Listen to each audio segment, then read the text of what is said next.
আসসালামু আলাইকুম। নবম দশম শ্রেণীর শিক্ষার্থীদের অনলাইন ক্লাসে স্বাগতম। আজ আমি তোমাদের গণিত বিষয়ে পাঠদান করব। আজকে আমাদের পাঠের বিষয় অধ্যায় 15 ক্ষেত্রফল সম্পর্কিত উপপাদ্য ও সম্পাদ্য। আজকের পাঠ শেষে তোমরা জানতে পারবা বহুভুজ ক্ষেত্রের ক্ষেত্রফলের ধারণা সম্বন্ধে তোমরা ব্যাখ্যা করতে পারবা, ক্ষেত্রফল সংক্রান্ত উপপাদ্য যাচাই ও প্রমাণ করতে পারবা। আসো প্রথমে আমরা দেখি এরিয়া বা ক্ষেত্রফল কি।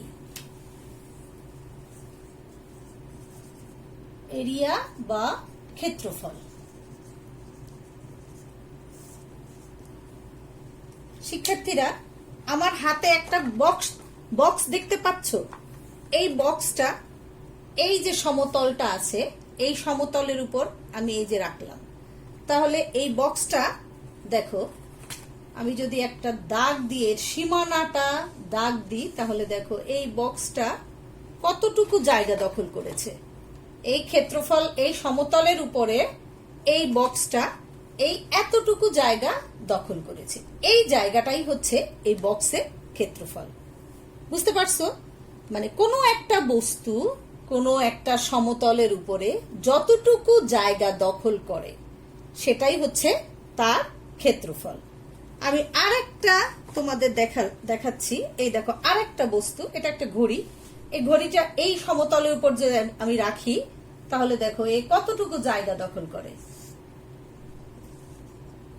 দেখো এইটুকুন জায়গা সে দখল করছে। তাহলে এটার ক্ষেত্রফল কত? এই জায়গাটাই হচ্ছে এটা ক্ষেত্রফল। এরপর তুমি আরেকটা জিনিস দেখো, এই যে আরেকটা হাত ঘড়ি। এই ঘড়িটা যদি আমি এখানে রাখি, এটা দেখো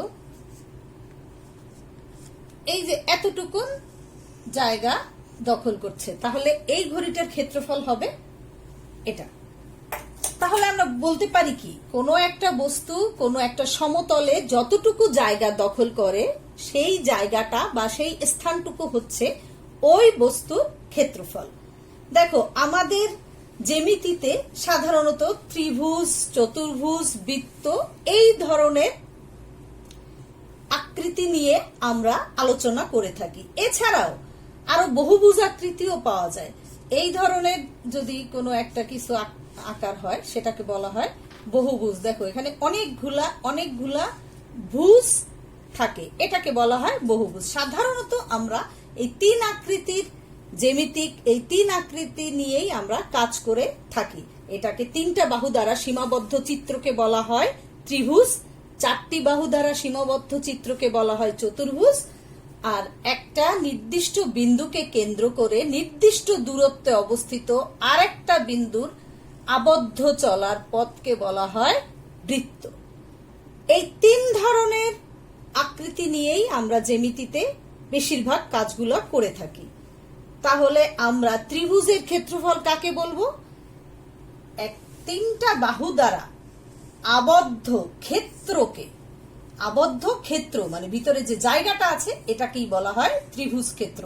এই ত্রিভুজ ক্ষেত্র বের করার জন্য আমরা যে সূত্র ব্যবহার করে থাকি সেটা হচ্ছে, এটা যদি ভূমি যদি এ হয় আর এই ত্রিভুজের শীর্ষবিন্দু থেকে ভূমির উপরে যদি লম্ব এইচ হয়, তাহলে ত্রিভুজের ক্ষেত্রফল, এই ত্রিভুজ ক্ষেত্র সমান সমান আমরা, ত্রিভুজ ক্ষেত্র আর ক্ষেত্রফল একই কথা, এই ত্রিভুজের ক্ষেত্রফল সমান সমান আমরা লিখব হাফ ইন্টু ভূমি ইন্টু উচ্চতা।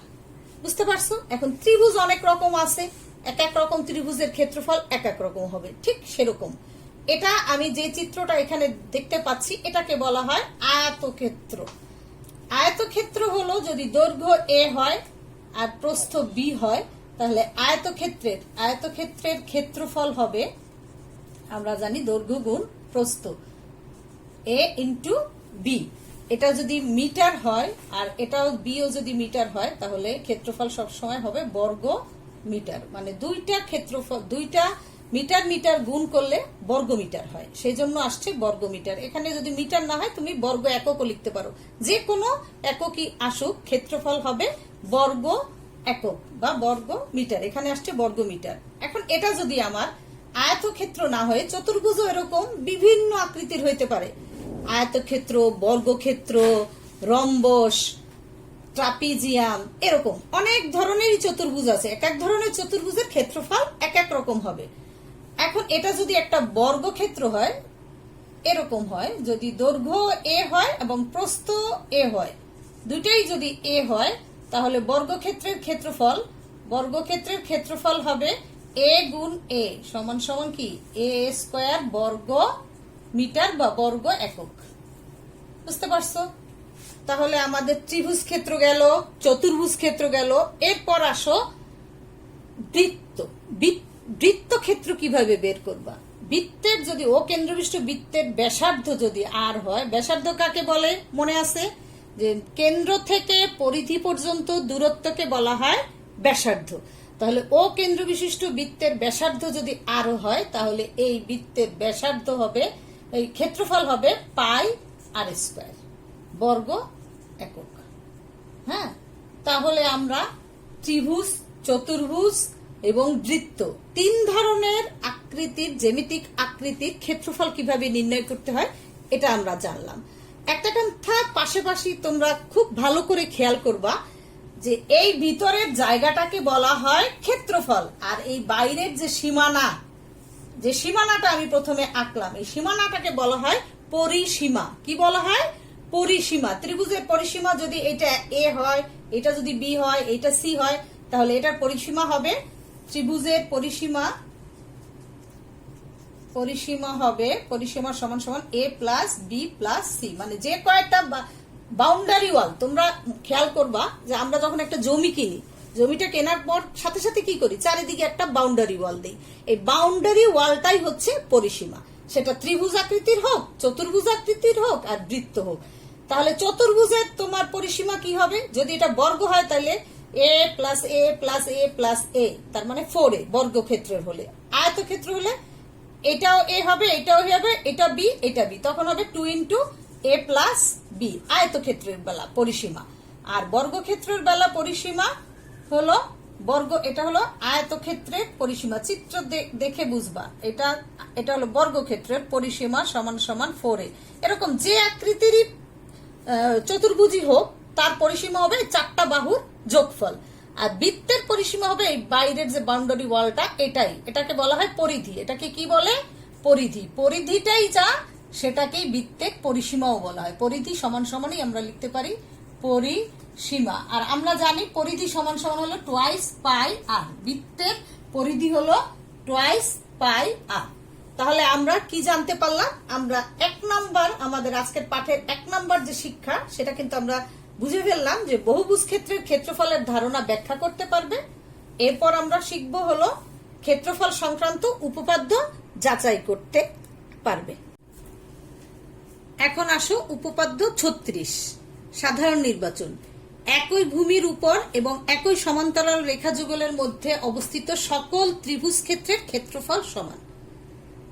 শিক্ষার্থীরা খেয়াল করো, এই সাধারণ নির্বাচনে যে কথাগুলো আছে, এই কথাগুলাই হচ্ছে এই উপপাদ্যে তোমাকে কি দেওয়া আছে আর কি প্রমাণ করতে হবে। দেখো, এখানে বলা আছে একই ভূমির উপর। আমি মনে করি বিসি হলো একটা ভূমি। এই ভূমির উপর এবং একই সমান্তরাল রেখা যুগল বিসি এবং এডি, এই দুইটা রেখা দেখো সমান্তরাল, বিসি রেখা আর এডি রেখা, এই দুইটা সমান্তরাল রেখার মধ্যে অবস্থিত এ বি সি একটা ত্রিভুজ, আবার দেখো ডি বি সি আর একটা ত্রিভুজ। আমাকে প্রমাণ করতে হবে যে এই ত্রিভুজ দুইটা সমান, এই ত্রিভুজ দুইটার ক্ষেত্রফল সমান। এখন আমি এতক্ষণ যে কথাগুলো বললাম, এই কথাগুলাই ম্যাথমেটিক্যালি লিখলে কিভাবে লিখতে হয় দেখো দেওয়া আছে। মনে করি এবিসি এবং ডিবিসি ত্রিভুজ ক্ষেত্রদ্বয় একই ভূমি বিসি এর উপর এবং একই সমান্তরাল রেখা যুগল বিসি এবং এডি এর মধ্যে অবস্থিত। প্রমাণ করতে হবে যে ত্রিভুজ এবিসি এর ক্ষেত্রফল সমান সমান ত্রিভুজ ডিবিসি এর ক্ষেত্রফল। এই প্রমাণটা করার জন্য আমার এই চিত্রই যথেষ্ট নয়। যখন এই চিত্র যথেষ্ট নয়, তখন আমাকে নতুন কিছু আঁকতে হবে। এই নতুন কিছু আঁকাটাই হচ্ছে অঙ্কন। অঙ্কনে আমি দেখো এই আমার প্রমাণ করার জন্য আমি এই বিসি রেখার বি বিন্দুতে বিই লম্ব আঁকবো। স্কেল ব্যবহার করি।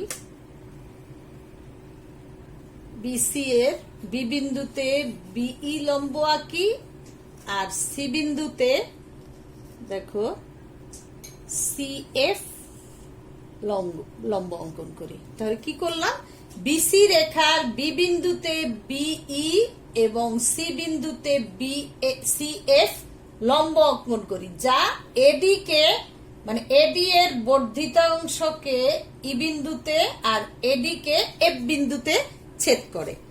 তাহলে আমি এই কথাটাই এখন লিখব যে বিসি রেখার বি ও সি বিন্দুতে যথাক্রমে বিই এবং সিএফ লম্ব অঙ্কন করি।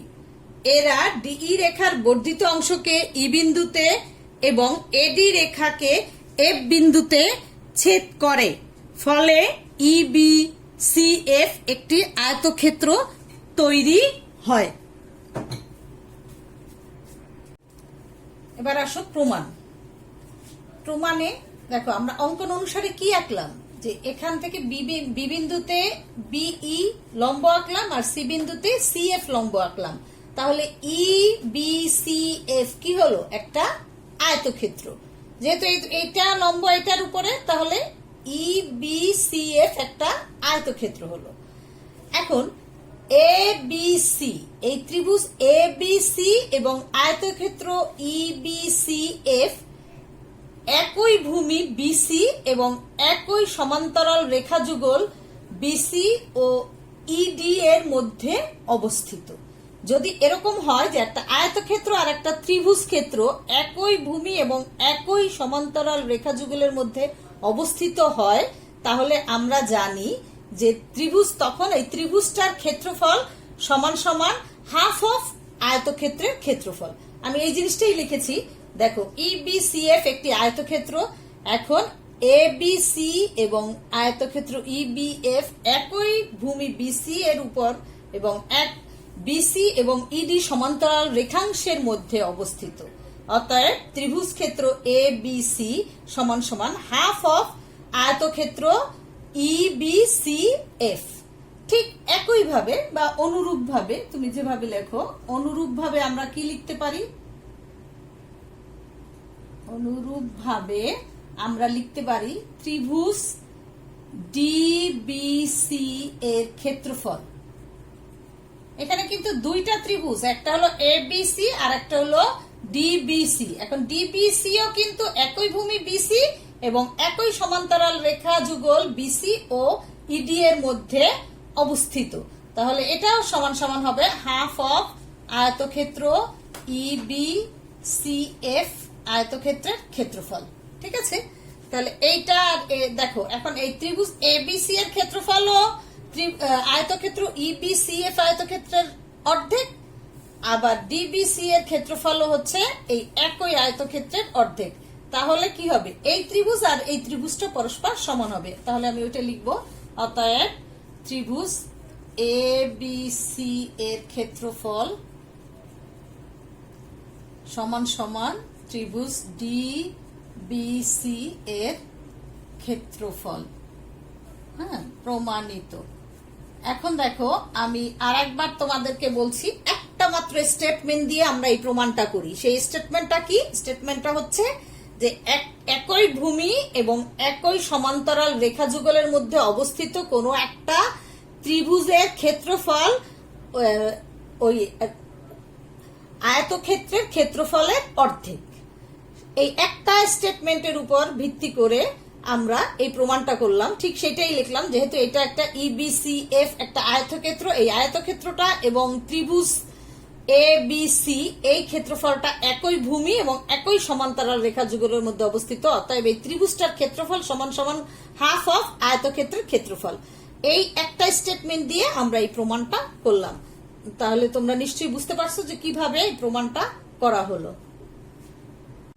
এবার আসো উপপাদ্য 37, সাধারণ নির্বাচন। একই ভূমির উপর এবং একই সমান্তরাল রেখা যুগলের মধ্যে অবস্থিত সামান্তরিক ক্ষেত্র সমূহের ক্ষেত্রফল সমান। একটু লক্ষ্য করো, অনেকটা আগেরটার মতোই একই ভূমির উপর এবং একই সমান্তরাল রেখা যুগলের মধ্যে অবস্থিত। সামান্তরিক ক্ষেত্রসমূহের ক্ষেত্রফল সমান। এর আগে আমরা পড়েছি ত্রিভুজ ক্ষেত্রের ক্ষেত্রফল সমূহ সমান, আর এখানে আমরা প্রমাণ করতে হবে সামান্তরিক ক্ষেত্রের ক্ষেত্রফল সমান। ঠিক একইভাবে তুমি ম্যাথমেটিক্যালি লিখবা। দেখো এখানে মনে করো এ বি সি ডি এবং এ বি ই এফ সামান্তরিক ক্ষেত্র দুইটি একই ভূমি এ বি এবং একই সমান্তরাল রেখা যুগল এ বি এবং এফ সি এর মধ্যে অবস্থিত। আমাকে প্রমাণ করতে হবে যে এই সামান্তরিক দুইটার ক্ষেত্রফল পরস্পর সমান। একটু চিত্রের দিকে লক্ষ্য করো। একই ভূমি এ বি এর উপর অবস্থিত একটা সামান্তরিক দেখো এ বি সি ডি, আর একটা সামান্তরিক দেখো একই ভূমি এ বি এর উপর আরেকটা সামান্তরিক হলো ই বি এ এফ, বা এভাবেও পড়তে পারো এ বি ই এফ। এই দুইটা সামান্তরিক কিন্তু একই ভূমি এ বি এর উপর অবস্থিত এবং একই সমান্তরাল রেখা যুগল এ বি এবং সি এফ এর মধ্যে অবস্থিত। আমাকে প্রমাণ করতে হবে যে এই এ বি সি ডি সামান্তরিকের ক্ষেত্রফল সমান সমান এ বি ই এফ সামান্তরিকের ক্ষেত্রফল।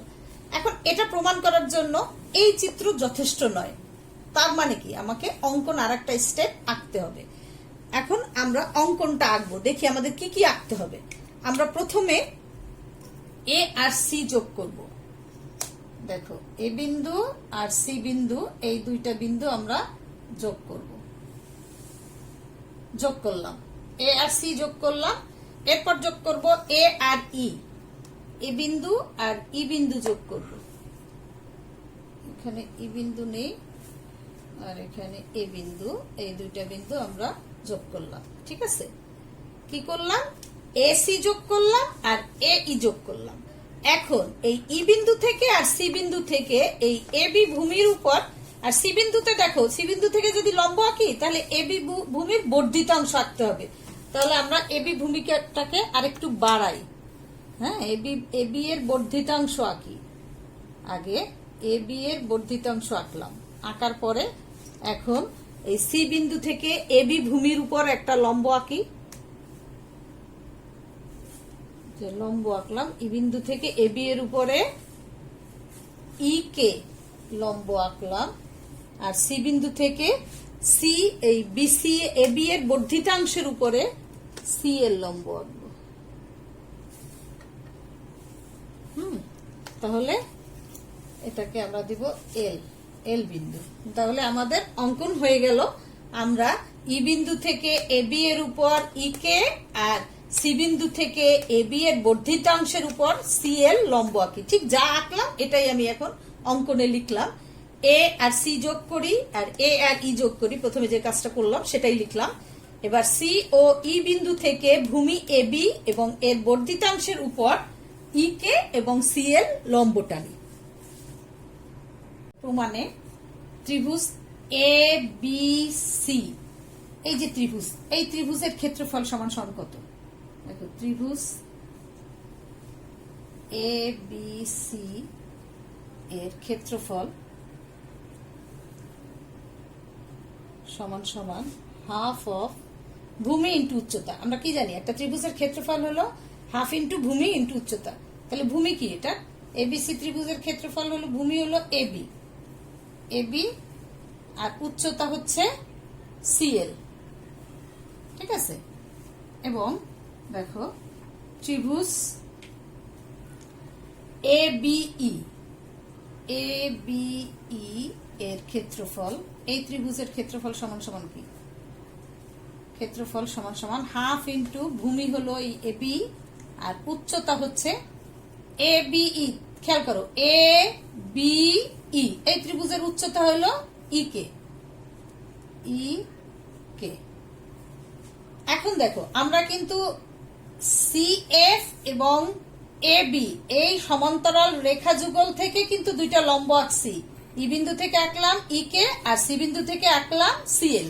তাহলে অবশ্যই এই একটা সমান্তরাল রেখা যুগলের মধ্যে আমরা জানি রেল লাইন কেমন, এরকম সমান্তরাল। তাহলে এই রেল লাইনের যেখানেই তুমি লম্ব আঁকো সব রেখাগুলো কি হবে, সমান হবে। বুঝতে পারছো, যে বিন্দু থেকেই আঁকো তুমি লম্ব আঁকলেই সেই লম্ব দূরত্বটা অবশ্যই সমান হবে। তাহলে কি সি কে আমরা লিখতে পারি কি, সি এল সমান সমান ইকে।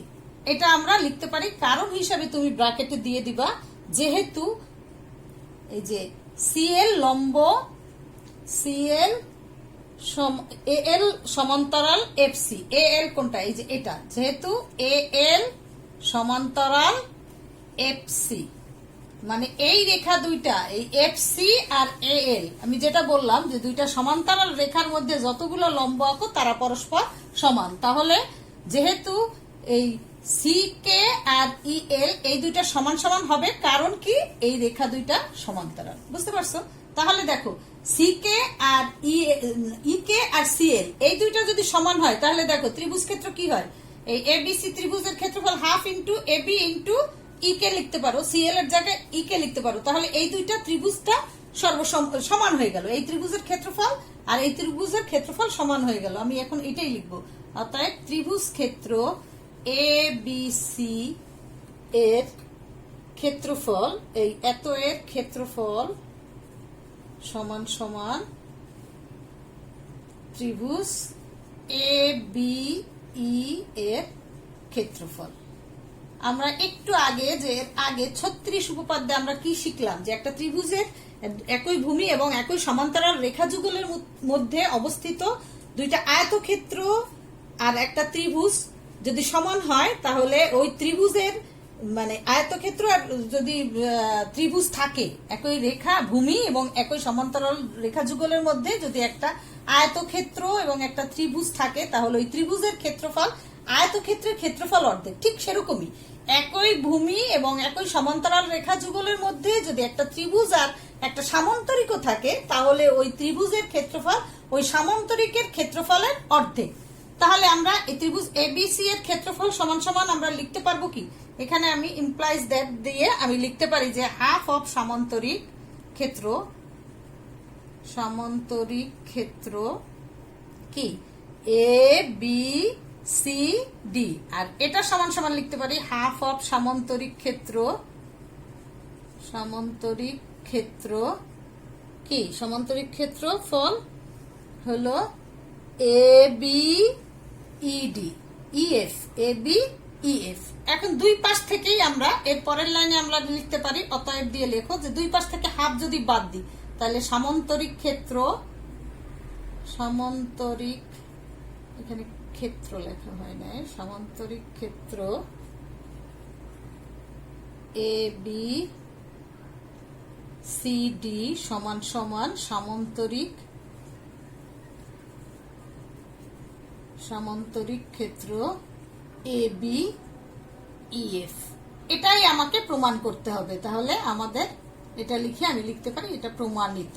তাহলে আমার প্রমাণটা হয়ে গেল। দুইটা উপপাদ্যই খুবই সহজ, একই প্রসেসে, খালি কয়েকটা অনুসিদ্ধান্ত বা স্টেটমেন্ট তোমরা যদি ভালো করে মনে রাখতে পারো তাহলে এই উপপাদ্য দুইটা তোমরা খুব সহজেই প্রমাণ করতে পারবা।